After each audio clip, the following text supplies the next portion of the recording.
अस्सलाम वालेकुम प्यारे बच्चों, आपका हारिस सर की एकेडमी में इस्तकबाल है।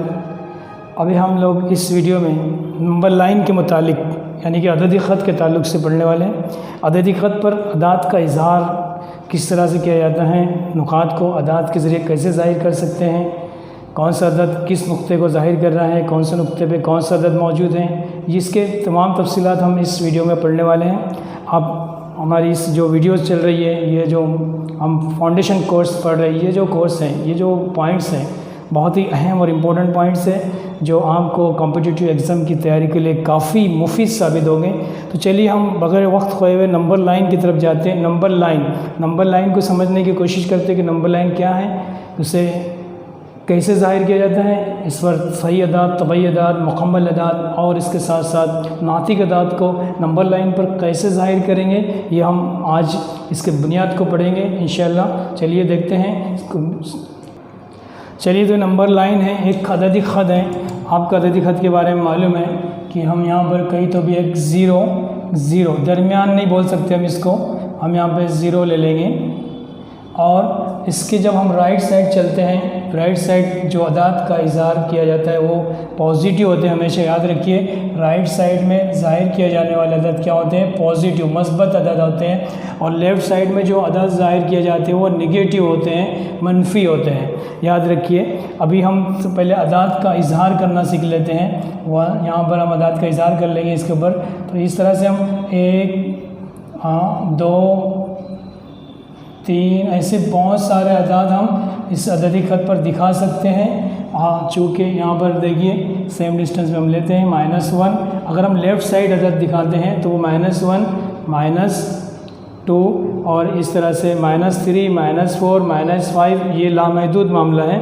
अददी ख़त का डिस्टेंस हम मालूम नहीं कर सकते क्योंकि वो अदद हमेशा ख़त जो होता है वो लामहदूद होता है। तो इस बात को इस तरह से जो 1 2 3 जो अदाद है, ये सब कौन से अदाद हैं, जो 1 से शुरू होते हैं वो अदाद होते हैं तबई अदाद, और जो जिसमें ज़ीरो शामिल हो जाता है वो हो जाता है मुकम्मल अदाद। 0 1 2 3 ये मुकम्मल अदाद है। लेफ़्ट में अगर हम जाते हैं तो माइनस में अदाद हमको मिल रहे हैं, तो अगर हमें माइनस वाले अदाद भी अगर हम लेते हैं, इसमें शामिल करते हैं तो सही अदाद हो जाएगी, क्योंकि सही अदाद मनफी में भी होते हैं और मस्बत में भी होते हैं। और इसके अलावा जो कसरे होती है, कसरे यानी कि कसर, उसके अलावा कसर है ना, जैसे 2/3 3/5, ये जो कसरे हैं, ये कसरे भी हम अददी ख़त पर ज़ाहिर कर सकते हैं। तो इसका मतलब है कि नातिक अदाद, चूँकि तबई अदाद भी नातिक अदाद होते हैं, मुकम्मल अदाद भी नातिक अदाद होता है और तमाम सही अदाद भी नातिक अदाद होते हैं, इसलिए तमाम अदाद जो है ये नातिक अदाद है। ओके, तो हम नातिक अदाद को अददी ख़त पर ज़ाहिर कर सकते हैं, यहाँ तक कि गैर नातिक अदाद को भी ज़ाहिर कर सकते हैं, लेकिन अभी हम नातिक अदाद को ज़ाहिर करना सीखेंगे। तो याद रखिए कि जो अददी ख़त पर राइट की सिमत में जो हम जाते हैं, सीधे जाने की सिमत में, तो हमेशा अदद बढ़ता रहेगा, यानी कि हर राइट साइड का अदद लेफ़्ट साइड के अदद से बड़ा रहेगा। जैसे कि यहाँ पर हमने याद रख दिया, तो राइट है मेरा, राइट वाला अदद लेफ़्ट वाले अदद से बड़ा है। यहाँ पर भी याद रखें तो राइट वाला अदद लेफ़्ट वाले अदद से बड़ा है। यहाँ पे देखिए नफ़ी 1 है, लेकिन ये 0 पे राइट हाथ है मेरा, तो राइट साइड का जो अदद 0 है, तो 0 जो है नफ़ी 1 से बड़ा है, नफ़ी 1 जो है नफ़ी 2 से बड़ा है। ये आपको कंसेप्ट को क्लियर करना है। तो आपको याद रखना है कि राइट साइड के तमाम अदाद लेफ़्ट साइड के अदाद से कंपैरिजन करेंगे तो राइट साइड के अदाद तमाम लेफ़्ट साइड के अदाद से बड़े होते हैं। तो ये हमने अदाद का छोटा बड़ापन भी देखा। अब ये जो अदाद हैं, इन अदाद को अददी ख़त पर नुकात से ज़ाहिर किया जाता है। अददी ख़त दरअसल ख़त जो है वो नुक्तों का एक सेट है, एक तरतीब में नुकात रखे हुए नुकात हैं। ये सब तरतीब में जो नुकात ऐसे रखे गए हैं, ये नज़दीक सारे नुकात अगर रखे जाते हैं तरतीब में तो ये मिलकर एक ख़त बन जाता है ना। तो ख़त दरअसल तमाम नुकातों का सेट है, ऐसे नुकात जो एक तरतीब में लिखे। तो नुकात को हम अंग्रेज़ी के लेटर से ज़ाहिर कर सकते हैं। यहाँ पर नुक्ता ए है, देखते हैं यहाँ पे नुक्ता ए, ये ओ, इसको ओ ले लेते हैं, ये ए है, नुक्ता ए, नुक्ता बी, नुक्ता सी, ऐसे नुकात से इसको ज़ाहिर किया सकता है। नुकात सी, नुकात डी, सी डी ई या पी क्यू आर ले लेते हैं, इस सिंध में पी क्यू आर आर। तो यहाँ से हर नुक्ता जो है अददी ख़त का हर नुक्ता एक अदद को ज़ाहिर करता है, हर नुक्ता एक अदद को ज़ाहिर करता है, यानी कि हर नुक्ते को एक अदद से ज़ाहिर किया जा सकता है। तो नुक्ता बी का जो जिस नुक्ते से जिस अदद से उस नुक्ते को ज़ाहिर किया जा सकता है या नुक्ते को जिस अदद से ज़ाहिर किया जा सकता है वो अदद जो होता है उस नुक्ते का मुहद्दिद कहलाता है। क्या कहलाता है? मुहद्दिद। तो आपको मुहद्दिद कोऑर्डिनेट क्या बोलते हैं उसको? कोऑर्डिनेट। उसको उर्दू में हम कहेंगे मुहद्दिद। तो मुहद्दिद किसे कहेंगे? तो यहाँ पे नुक्ता, अगर हम यहाँ पे नुक्ता ए लेते हैं या पॉइंट बोलते हैं उसको, पॉइंट ए, नुक्ता या पॉइंट या नुक्ता कह सकते हैं उसको, या पॉइंट इंग्लिश में कहेंगे हम पॉइंट ए। तो पॉइंट ए का मुहद्दिद जो होगा, मुहद्दिद मतलब कोऑर्डिनेट, मुहद्दिद कहते हैं कोऑर्डिनेट को। तो पॉइंट ए का कोऑर्डिनेट क्या है? यहाँ पर 1 है। अगर हम पॉइंट सी लेते हैं तो सी का कोऑर्डिनेट क्या है? मुहद्दिद क्या है? यहाँ पर 3 है। सी का कोऑर्डिनेट 3 है, या मुहद्दिद कहेंगे इसको, कोऑर्डिनेट या मुहद्दिद। तो नुक्ता अगर यहाँ पर आर है तो आर का कोऑर्डिनेट क्या है? यहाँ पर -3 है। ओके, तो ये इसको मुहद्दिद कहा जाता है उर्दू में। किसको? नुक्ते को जो अदद ज़ाहिर कर रहा है। अगर ए को 1 ज़ाहिर करना है तो ए का मुहद्दिद 1 होगा, यानी ए का कोऑर्डिनेट जो है, ए का कोऑर्डिनेट जो होगा वो 1 होगा। अगर बी का कोऑर्डिनेट देखते तो 2 होगा, और पी का कोऑर्डिनेट यहाँ पे -1 होगा। तो इस तरह से नुक्ता और उसके कोऑर्डिनेट यानी कि उसके मुहद्दिद, पॉइंट और उसके नुक्ता और उसके मुहद्दिद, पॉइंट और उसके कोऑर्डिनेट, तो इंग्लिश में कोऑर्डिनेट कहेंगे, क्योंकि सेमी इंग्लिश के तलबा भी इस वीडियो को देखते हैं, इसलिए इंग्लिश टर्म्स यूज़ करना ज़रूरी है यहाँ पर। और उर्दू टर्म्स की भी ध्यान समझ लीजिए अब कि मुहद्दिद किसे कहेंगे? उस अदद को कहेंगे जो नुक्ते को ज़ाहिर कर रहा है, उस नुक्ते का वो मुहद्दिद कहलाएगा। तो ये मुहद्दिद आप याद रखेंगे कि इसको मुहद्दिद कहते हैं। अब चलिए हम ऐसे अदाद जो नातिक अदाद की शक्ल में हैं और उसको अददी खत पे, तो इससे ये मुहद्दिद आपकी समझ में आ चुका है। अब हम डिस्टेंस की बात करेंगे। कोऑर्डिनेट की बात तो हो गई, यहाँ पर डिस्टेंस की बात करेंगे। डिस्टेंस यानी कि फासले। फासले कैसे मालूम करते हैं ये आपको ध्यान देना है। फासले, यहाँ पे फासले यानी कि डिस्टेंस की बात करते हैं। डिस्टेंस यानी कि फासला कैसा मालूम करेंगे? यहाँ पे फासला फ़र्ज़ कर लीजिए हमको ए से सी के बीच में का फासला मालूम करना है, तो उसको लिखते हैं डिस्टेंस ए बी। क्या लिखते हैं? Distance A B. क्या पढ़ते हैं इसको? डिस्टेंस ए बी, यानी कि फासला ए बी। ए से बी फासला ए सी लेते हैं। चलिए ठीक है, यहाँ पर थोड़ा ए बी बहुत करीब हो रहा है तो ए सी ले लेते हैं। तो ए सी, फासला ए सी कैसे मालूम करेंगे? यहाँ से क्लियर दिखाई दे रहा है कि ए अददी ख़त बना है तो हम आसानी से बता सकते गिन कर, लेकिन बहुत ज़्यादा बड़े नंबरात हैं तो इतना आसान नहीं होगा। अगर बड़े नंबरात को तो जितना बड़ा अददी ख़त बनाना भी मुश्किल होगा, और इतने सारे नंबरात लिखना हो भी थोड़ा सा मुश्किल सा काम होगा। तो इसलिए कैसे फासले कैसे मालूम किए जाते हैं? अगर मुहद्दिद हमको मालूम है तो, अगर मुहद्दिद हमको मालूम है तो फासले कैसे मालूम किए जाते हैं? तो 2 नुकात है, 2 नुकात के अगर हमको मुहद्दिद मालूम है, यहाँ पे फ़र्ज़ कर लेते हैं हम कि ए का मुहद्दिद क्या है? यहाँ पर ए का मुहद्दिद 1 है, और सी का मुहद्दिद क्या है? यहाँ पर सी का मुहद्दिद 3 है।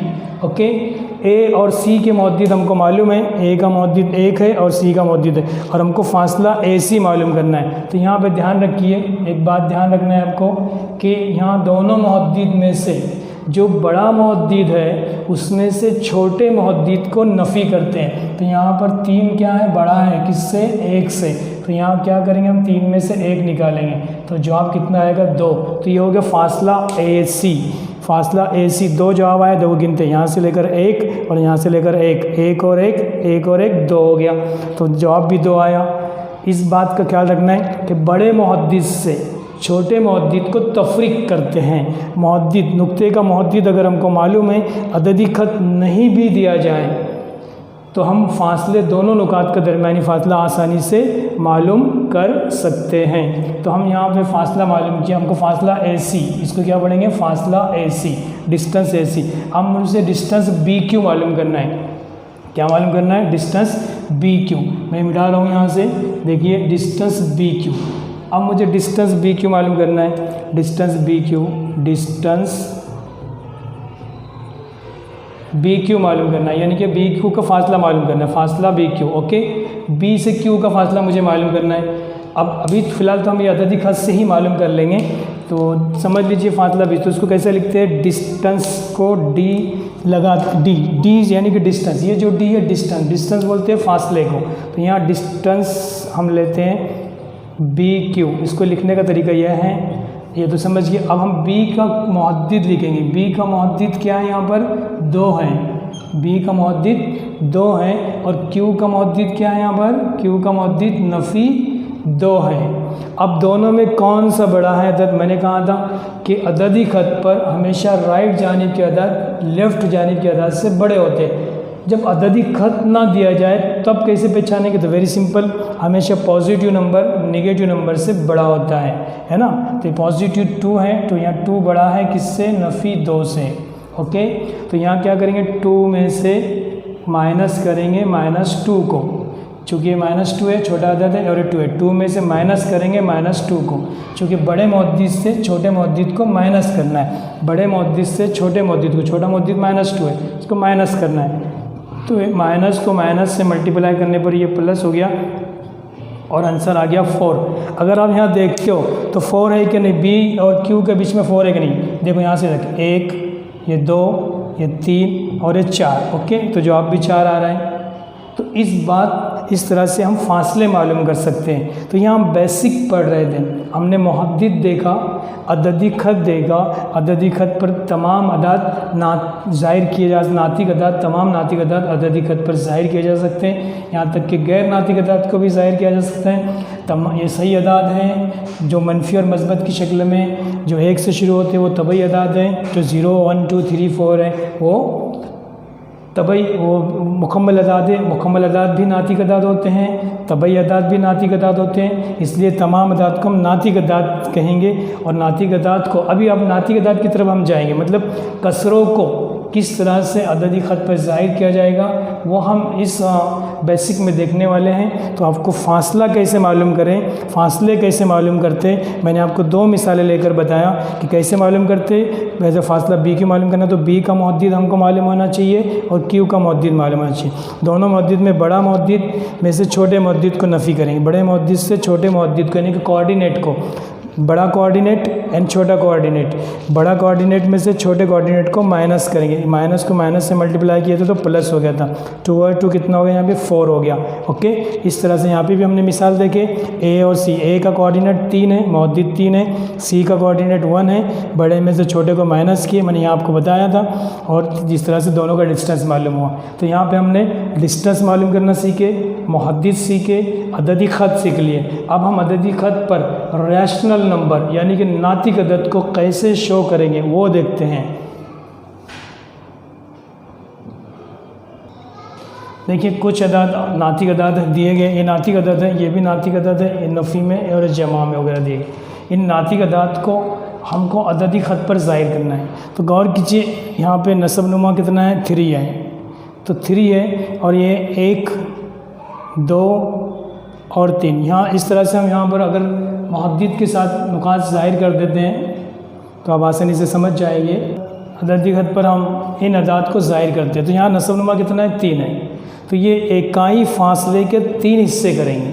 नस्ब नुमा जितना दिएगा और यह वक्त में अगर नस्ब नुमा एक जैसा नहीं तो फिर वो हिसाब से आपको तकसीम करना हो। तो यहाँ पे ध्यान दे दीजिए, अभी नस्ब नुमा एक जैसा मैंने यहाँ लिया ताकि आपका कंसेप्ट क्लियर हो जाए कि इकाई फासला, इसका इकाई फासला कहते हैं, ये इकाई फासला है। आपको वाज़े दिखने के लिए थोड़ा दूर दूर लिखा है, यहाँ पे इकाई फासला है। इसमें नस्ब नुमा में कितने हिस्से, डिनोमीटर में 3 पार्ट है, तो इकाई फासले के 3 हिस्से हो गए। कितने, 3 हिस्से। यहाँ पे हम इसके 3 हिस्से कर लेंगे, यहाँ पर 1, 2, 3, हर एक के 3-3 हिस्से करेंगे। यहाँ पर देखिए, गौर कीजिए, यहाँ 3 हिस्से करना है हमको इकाई फासले के। तो यहाँ एक हिस्सा हो गया, ये 2, 1 और 2, 1, 2 और 3 हिस्से हो गए। यहाँ पर भी 3 हिस्से करेंगे, हर एक के 3-3 हिस्से कर देंगे। 3 हिस्से हो गए, हर एक के 3 हिस्से। क्यों ऐसा क्यों कर रहे हैं, हम 3 हिस्से क्यों कर रहे हैं, क्योंकि यहाँ नस्ब नुमा में 3 है, डिनोमीटर में 3 है, इसके भी इकाई फासले के 3 हिस्से कर देंगे। तो किस तरह से ये अदद को ज़ाहिर करेंगे वो आपको समझ में आ जाएगा। यहाँ से इकाई फासले के 3 हिस्से कर देंगे और इसी तरह से इकाई फासले के 3, देखो 1, 2, 3 हो रहा है, इससे 1, 2, 3 हिस्से हो रहे हैं। इकाई फासले के 3 हिस्से करेंगे, इसको इकाई फासला कहते हैं। और इसके 3 हिस्से किया मैंने, 1, 2 और 3, ये भी इकाई फासला है, इसके भी 3 हिस्से कर दिया और ये भी इकाई फासला है। तो इसी तरह से इधर भी हमने 3-3 हिस्से कर दिए। अब क्यों 3-3 किए, इसलिए कि यहाँ नस्ब नुमा में 3 है। अब हमको 2/3, 2/3, तो यहाँ पर जो आएगा आंसर, यहाँ पे आएगा 1/3 आएगा। यहाँ पे कौन सा आंसर आएगा, 1/3 और यहाँ पर आएगा 2/3, ये 2/3 यहाँ पर आंसर आएगा। तो यहाँ 2/3 हम ऐसे लिख सकते हैं 2/3, ओके। तो 2/3 यहाँ पे आंसर आएगा, ठीक है। ये मैंने देखो इशारा किया आपको।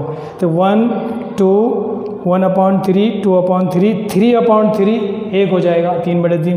फिर यहाँ पर अब हमको -5/3 लिखना है, -5/3। तो यहाँ से वेरी सिंपल 1, 2, 3, 4 और 5, तो यहाँ पे 5/3 आएगा।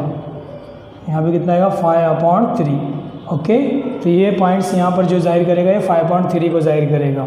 कैसे गिन रहा हूँ मैं, 0 से गिनना है, 0 से गिनना है। यहाँ पे 0 से गिनेंगे, देखो 1, यहाँ से 1 हो गया और यहाँ पे 2, तो ये 1/3 हो गया और ये 2/3, ये 3/3 1 हो जाता है। 3/3 यानी कि 3/3 1 हो जाएगा ना, तो 3/3 यहाँ पे 1 होगा। तो ये कैसे गिनने का, 0 से 1, 2, तो 2/3, यहाँ से 0 से गिनेंगे 1, 2, 3, 4, 5, 5/3। तो ये नफ़ी होने की वजह से नफ़ी 5/3, ओके।